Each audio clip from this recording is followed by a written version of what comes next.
आज रिटायरमेंट की क्यों आवश्यकता है, रिटायरमेंट क्यों जरूरी है, ये बहुत ही इंपॉर्टेंट पॉइंट्स है भारत देश के लिए, हमारे लिए। लेकिन हम इंश्योरेंस एजेंट उसके ऊपर कॉन्सेंट्रेट नहीं करते। आज पूरी दुनिया में भारत को छोड़ के आज कोई भी देश है रिटायरमेंट प्रोजेक्ट चलता है।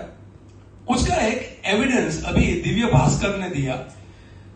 करीबन 15-20 दिन पहले दिव्य भास्कर के न्यूज में मैंने पढ़ा। न्यूज ये है, क्यों रिटायरमेंट की आवश्यकता है, क्यों फ्यूचर में रिटायरमेंट का आयोजन करना चाहिए, क्यों रिटायरमेंट हमें बेचना चाहिए, ऐसे इंश्योरेंस एजेंट हमें क्यों मार्केट में बेचना चाहिए। दिव्य भास्कर ने एक आर्टिकल डाला और आर्टिकल में लिखा था, और ये प्रूव है, मेडिकल साइंस ने अभी प्रूव किया है कि एवरेज इंसान 80 या 85 इयर्स की लॉन्जिविटी बढ़ गई है। इसका मतलब इंसान 80 से 85 एज तक जिंदा रहता है। पहले कितना था, 65 to 69 था, लेकिन पिछले 10 साल में लोगों की लॉन्जिविटी बढ़ी है। और सिर्फ इंडिया में नहीं, पूरे वर्ल्ड में लॉन्जिविटी बढ़ी है। इसलिए कई सारे देशों ने, कई सारे कंट्री ने क्या किया है, कई सारी कंट्री ने आज लॉन्जिविटी बढ़ी है। तो सबसे पहला प्रॉब्लम क्या होगा, लॉन्जिविटी बढ़ी है। लेकिन प्रॉब्लम यह है, अगर गवर्नमेंट सर्वेंट है या प्राइवेट कंपनी में जॉब कर रहे हैं, सच बताओ 55-58 में रिटायरमेंट मिलेगा कि नहीं, यस या नो? अच्छा, लेकिन प्राइवेट में रिटायरमेंट का कोई प्रबंध नहीं है। रिटायरमेंट के बाद उसको पेंशन मिलता नहीं है। हालांकि गवर्नमेंट में ठीक है कि पेंशन मिलता है, तो 80-85 तक वो आराम से जी पाएंगे, वो पेंशन से उसका गुजारा हो जाएगा। आज बाकी जितने लोग जो बिजनेस कर रहे हैं या फिर जो जॉब कर रहे हैं जहां पे पेंशन की व्यवस्था नहीं है, उनके लिए 80-85 तक जिंदा रहना मुश्किल है। रीजन वॉज इनकम बंद, एक्सपेंस चालू, और ये लॉन्जिविटी क्यों बढ़ी है? सेकंड रीजन, लॉन्जिविटी इसलिए बढ़ी है कि मेडिकल साइंस ने बहुत ही अच्छा इंप्रूवमेंट हुआ है। दिन प्रतिदिन मेडिकल साइंस है बहुत ही आगे बढ़ा है। आज चेक करो, हमारे टीबी जो डिसीज था, टीबी, आज 20 साल पहले अगर टीबी किसी को होता था, टेंशन में आ जाते थे। टीबी होता था, 1-2 महीना उसको छूते भी नहीं थे, उसको अलग से कमरे में रखा जाता था, उसको जस्ट लाइक डेंजर डिसीज करके उसको ट्रीट किया जाता था। एग्री हो मेरे साथ, यस या नो? आज टीबी क्या है, सिंपल, जैसे बुखार आया, आज बीमार हुए तो जैसे हॉस्पिटल में जाके डेंगू के इंजेक्शन ले लिए, वैसे ही टीबी की ट्रीटमेंट ले ली, टीबी नाबूद, बिल्कुल टीबी जीरो हो गया है आज की तारीख में। आज की तारीख में टीबी से मरने वाले लोग बिल्कुल जीरो की मात्रा में हो गए, ऐसा बोल सकते हैं, लेकिन उतने परसेंटेज नहीं है जो आज से 20 साल पहले थे। वैसे ही कैंसर आज का महारोग है, और कैंसर में भी इतना सारा मेडिकल साइंस में इंप्रूवमेंट हुआ है।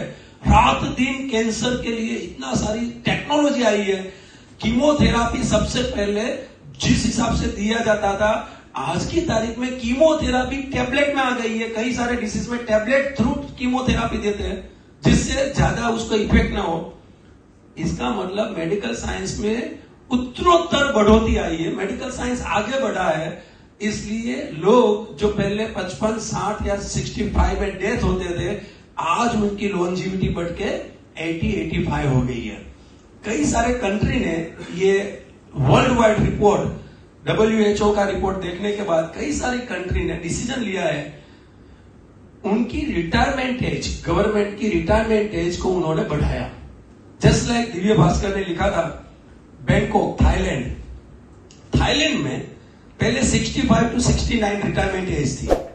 एज ऑन टुडे थाईलैंड ने डिसाइड किया कि अभी 69 नहीं होगा, 72 और 75 के आसपास रिटायरमेंट एज होगी। तो आज गवर्नमेंट सर्वेंट को 75 तक उसको सैलरी मिलेगी। रीजन वॉज पीछे एक्सपेंस ज्यादा होता है, इनकम बंद हो जाती है और लॉन्जिविटी बढ़ गई है, इसलिए उनको इनकम का जरिया होना चाहिए। इसलिए उन्होंने आज रिटायरमेंट एज बढ़ा रहे हैं। इंडिया भी सोच रहे हैं, आज इंडिया में आपको भी पता है, मुझे भी पता है 55, कई सारे डिपार्टमेंट में 55 या 58 या 60 रिटायरमेंट एज है। यस या नो? इंडिया की गवर्नमेंट ने भी सोचा है, उसमें लिखा है कि शायद अगले सालों में गवर्नमेंट ऑफ इंडिया जो 58 रिटायरमेंट एज है उसको बढ़ा के शायद 62 या 65 कर सकती है। रीजन वॉज लॉन्जिविटी बढ़ी है, तो पीछे की लाइफ में उनको 2 टाइम खाने के, जीवन दौरान या दवाई के लिए पैसे की किसी के सामने हाथ न फैलाना पड़े, इसलिए उसकी जॉब की जो ड्यूरेशन है वो बढ़ा सकते हैं। मुझे बताओ, ये तो रही गवर्नमेंट की बात, गवर्नमेंट एम्प्लॉय की बात, लेकिन सच बताओ, हम तो प्राइवेट में है, हम अगर कोई बिजनेस कर रहे हैं, सच बताओ कहां से लाएंगे पैसे? 80-85 में कहां से लाएंगे? तो ऐसे इंडिया में करोड़ों लोग हैं जो प्राइवेट जॉब करते हैं, जहां पे कोई पेंशन योजना नहीं है, जो बिजनेस करते हैं, छोटा मोटा बिजनेस करते हैं, दुकान लेके बैठे हैं, जिन्होंने कोई प्रबंध नहीं किया है, और वो अगर दवाइया से या अपनी लाइफस्टाइल जो 80 या 85 तक लॉन्जिविटी वो जिए, तो उसके लिए 2 टाइम खाने के लिए जब 55-60 होते हैं तो शरीर काम नहीं करता है, उस टाइम पे एक्सपेंस बढ़ता है, इनकम बंद हो जाती है। उसके लिए क्या उन्होंने प्रबंध किया है? और वो उन्होंने प्रबंध नहीं किया है, इसलिए पीछे की जो लाइफ है उसको तकलीफ होने वाली है। तो उन लोगों के पास हमें पहुंचना है, हम इंश्योरेंस एजेंट को पहुंचना है। और आज फ्यूचर में रिटायरमेंट की क्यों आवश्यकता है? क्योंकि गवर्नमेंट ऑफ इंडिया, दुनिया की सभी कंट्री लॉन्जिविटी बढ़ने से आज आयु और रिटायरमेंट एज भी बढ़ा रही है। तो जो पेंशन योजना जिसके पास नहीं है उसको तकलीफ होती है, उसको ढूंढ के उनको हमें यादी बना के, एक प्रोस्पेक्ट लिस्ट बना के उनके पास जाके हम रिटायरमेंट की बात करें। मैं आशा करता हूं रियली डेली एक प्रोजेक्ट, अगर रिटायरमेंट ही पकड़ो आप और डेली 10 लोगों के पास ये बात करो। इसका पेपर कटिंग भी है, ये पेपर कटिंग भी आप देखो, ये पेपर कटिंग में लिखा है जो मैंने आपको बोला वो सेम चीज कई सारे कंट्री ने। तो ये पेपर कटिंग भी आप देखो और इसको आप लोगों को दिखाओ, गुजराती में से ट्रांसलेट कर सकते हो। तो ये पेपर कटिंग के थ्रू लोगों के पास जाके बात करो, और वो 80 साल तक जिए तो 80 साल तक एक्सपेंस हो, लेकिन उसके सामने इनकम भी हो।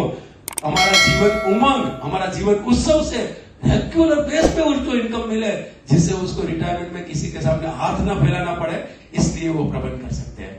सो दोस्तों, आशा करता हूं आपको मजा आई होगी। और यहाँ पे मेरा एडवांस कोर्स चल रहा है, आप देख पा रहे हो, अहमदाबाद में एडवांस कोर्स चल रहा है। मेरे यूट्यूब दर्शक के लिए जोरदार तालियों से स्वागत करते हैं, आप सभी का हार्दिक स्वागत। और दोस्तों, ऐसे ही रेगुलर बेस पे बीच में एक एक वीडियो आपके लिए लेते आता हूं, ऐसे ही जो फैक्ट बात और लोगों के सामने क्या बोल सकते हैं, ऐसे कई सारे एग्जांपल आपके बीच में लेके आता हूं। सो बने रहिएगा। अगर आपने ये चैनल सब्सक्राइब नहीं किया, सब्सक्राइब कीजिए, बेल बटन दबाइए, जिससे नोटिफिकेशन आएगा। Thank you very much, goodbye, best of luck, thank you very much.